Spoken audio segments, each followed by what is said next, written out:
Exercise में हमारे पास फर्स्ट क्वेश्चन है, name several repetitive phenomenon occurring in nature which could serve as reasonable time standards.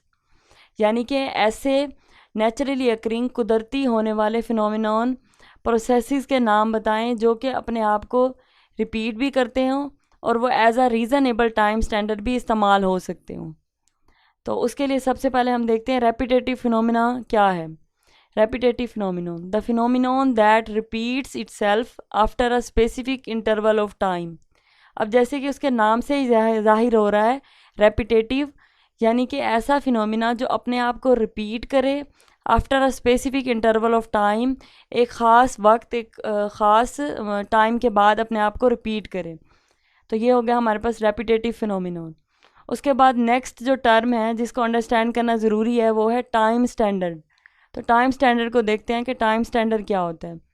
The reference that is precisely defined and internationally accepted to measure time is called time standard. यानी आसान अल्फाज में ये कि ऐसा reference, ऐसा पैमाना, time को मेजर करने वाला ऐसा पैमाना जो कि हमारे पास प्रीसाइजली डिफाइंड भी हो। अब प्रीसाइजली डिफाइंड का मतलब है जिसकी एग्जैक्ट इन्फॉर्मेशन हमें पता हो और इंटरनेशनली एक्सेप्टेड भी हो, यानी कि पूरी दुनिया में माना जाता हो, पूरी दुनिया उसको एक्सेप्ट करती हो। टाइम को मेजर करने के लिए ऐसा पैमाना, उसे हम क्या कहते हैं? Time standard. उसके बाद हम एग्जाम्पल देख लेते हैं। सबसे पहली एग्जाम्पल है सनराइज़ एंड सनसेट, सूरज का तलू होना और सूरज का ग़रूब होना। अगर हम सन की बात करें तो सबसे पहले तो जो सन है वो हमारे पास एक प्रीसाइजली डिफाइंड स्टैंडर्ड है। अब वो प्रीसाइजली डिफाइंड स्टैंडर्ड क्यों है? क्योंकि हमारे पास उसकी एग्जैक्ट इन्फॉर्मेशन पता है, हमें कब सूरज तलू होता है और कब सूरज ग़रूब होता है, इस बात की हमें इन्फॉर्मेशन है। और उसके बाद इंटरनेशनली एक्सेप्टेड भी ये है क्योंकि पूरी दुनिया में ही उसके तलू के टाइम को और ग़रूब होने के टाइम को अपनी अपनी जगह के हिसाब से एक्सेप्ट किया जाता है।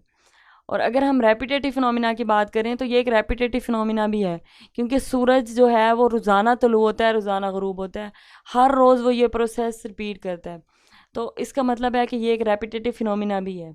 तो इस हिसाब से ये टाइम स्टैंडर्ड के तौर पर इस्तेमाल हो सकता है। उसके बाद हमारे पास है चेंज ऑफ वेदर्स। अब अगर हम मौसम की बात करें तो जो मौसम है वो हमारे पास एक ख़ास वक्त पर आते हैं और एक ख़ास वक्त पर चले जाते हैं। यानी कि सर्दियाँ ख़ास वक्त पर शुरू होती हैं और एक ख़ास वक्त पर ख़त्म होती हैं। और ये जो प्रोसेस है ये हर साल रिपीट होता है, यानी हर साल ऐसा होता है कि सर्दियाँ आती हैं, गर्मियाँ आती हैं, फिर अगले साल सर्दियाँ आती हैं, गर्मियाँ आती हैं। तो ये जो मौसम का चेंज होना है ये हर साल रिपीट होता है। इस हिसाब से ये एक रेपिटेटिव फिनोमिना है और इसको हम टाइम स्टैंडर्ड के तौर पर यूज़ कर सकते हैं। और क्योंकि ये प्रीसाइजली डिफाइंड भी है। अब प्रीसाइजली डिफाइंड किस तरह से है कि हमें पता है कौन से मंथ में सर्दियाँ स्टार्ट होनी है और कौन से मंथ में गर्मियाँ स्टार्ट होनी है। और इंटरनेशनली एक्सेप्टेड भी है क्योंकि पूरी दुनिया में ही इस तरह से मौसम चेंज होते हैं, तो पूरी दुनिया में ये इसको एक्सेप्ट किया जाता है, इसलिए इसे हम टाइम स्टैंडर्ड के तौर पर इस्तेमाल कर सकते हैं। थर्ड वन है हमारे पास एटॉमिक वाइब्रेशन। अब अगर हम एटॉमिक वाइब्रेशन की बात करें तो हमारे पास दुनिया में जितनी भी चीज़ें हैं वो हमें पता है मैटर से बनी हैं और मैटर के अंदर एटम्स होते हैं। अब वो जो एटम्स हैं वो वाइब्रेट करते हैं। हम लोगों ने ये केमिस्ट्री में भी पढ़ा है और फिज़िक्स में भी पढ़ा है कि जो एटम है वो मैटर के अंदर वाइब्रेट करते हैं, अपनी फिक्स्ड पोजीशन पे रहते हुए वो टू एंड फ्रो मोशन करते हैं। और ये एक रेपिटेटिव मोशन होती है जो कि एक फ़िक्स टाइम के बाद रिपीट होती है, यानी कि वो जो भी मोशन कर रहे होते हैं एक ख़ास अंदाज से, उसको वो एक ख़ास टाइम के बाद दोबारा रिपीट करते हैं। तो ये एक रेपिटेटिव फिनोमिना है, इसलिए इसे भी हम टाइम स्टैंडर्ड के तौर पर इस्तेमाल कर सकते हैं। And fourth one is rotation of moon around earth. अब चाँद का ज़मीन के गिर्द घूमना, चाँद का जो ज़मीन के गिर्द घूमना है वो आप लोगों को पता है कि हमारे पास जो हमारे इस्लामिक मंथ हैं इसका अंदाज़ा हम चाँद की रोटेशन से ही लगाते हैं। यानी कि चाँद को देखकर ही अंदाज़ा लगाया जाता है कि कब मंथ ख़त्म हो गया, कब महीना ख़त्म हो गया और कब स्टार्ट हो रहा है। तो ये भी एक रेपिटेटिव फिनोमिना है, पूरे साल में ये 12 दफ़ा रिपीट होता है और अगले साल फिर से ये होता है वैसे ही। तो ये हर साल होता रहता है, इसलिए ये एक रेपिटेटिव फिनोमिना है और इसे हम टाइम स्टैंडर्ड के तौर पर ले सकते हैं। अब fifth one is rotation of earth around its on axis. ज़मीन की अपने एक्सिस के गिर्द रोटेशन या ज़मीन का अपने एक्सिस के गिर्द घूमना। ज़मीन जब अपने एक्सिस के गिर्द घूमती है तो इससे हमारे पास दिन रात होते हैं। आप लोग को पता है कि दिन रात का तयन हम ज़मीन की उसके अपने एक्सिस के गिर्द रोटेशन से लगाते हैं।